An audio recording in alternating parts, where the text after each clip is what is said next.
Dari berbagai film yang saya tonton, saya melihat ternyata ada perbedaan antara leader yang strong sama leader yang hanya terlihat ingin strong begitu ya.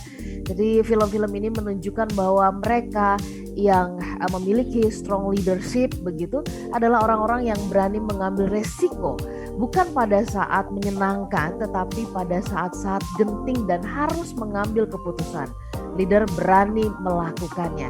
Tapi apakah itu hanya ada di dalam film atau di dalam kehidupan nyata juga bisa kita wujudkan? Selamat pagi Smart Listener dan juga sahabat yang bergabung. Good morning untuk Anda semuanya. Semangat macan ya. Dan saya sudah bersama-sama dengan Pak James Gui. Selamat pagi Pak. Selamat pagi Ola. Nah ini saya jadi bertanya-tanya ketika kita akan membahas topik ini.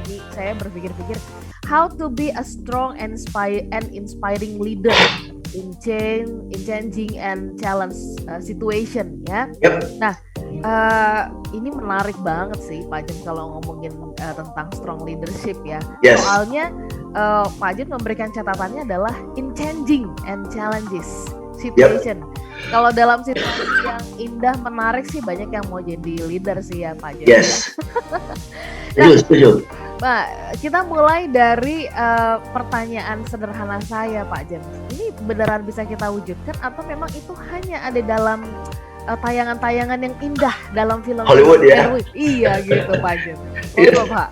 Saya juga suka nonton film-film berkaitan dengan leader ya, political leaders maupun business leaders ya, Ola ya. Dan film-film favorit saya itu justru berkaitan dengan leader-leader yang benar-benar ada di dunia nyata kan.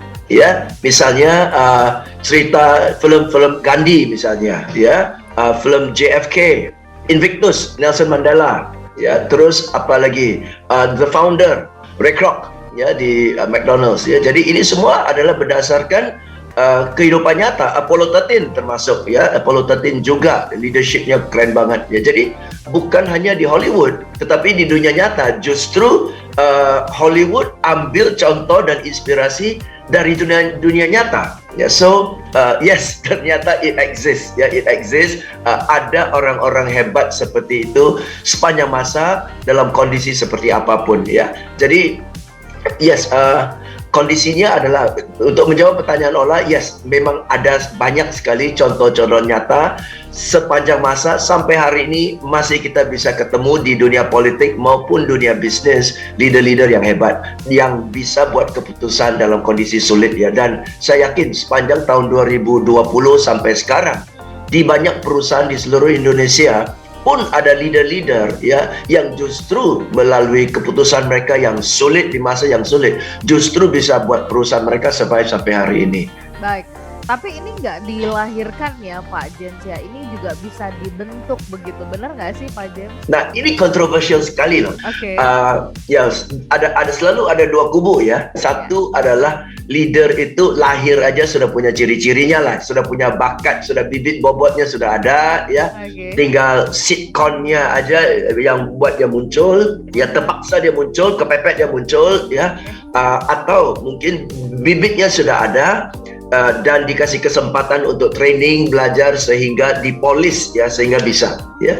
Tapi ada orang bilang leader itu bisa di training. Saya pernah dengar satu quote, ini agak ironis ya buat seorang trainer ya. Tapi saya pernah dengar satu quote dari Lee Kuan Yew yang saya cenderung setuju sih ya.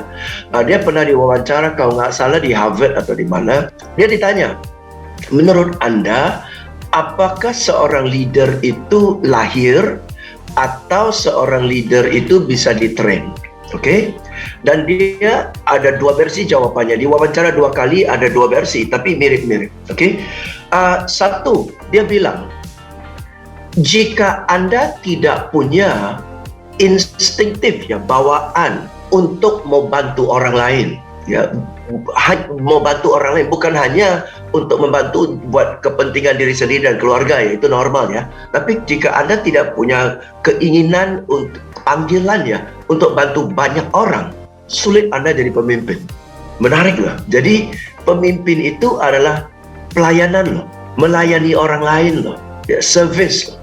Maka ada servant leadership dan sebagainya kan ya. Jadi seorang pemimpin itu bawaannya, they feel that they can do something to improve the life of many people.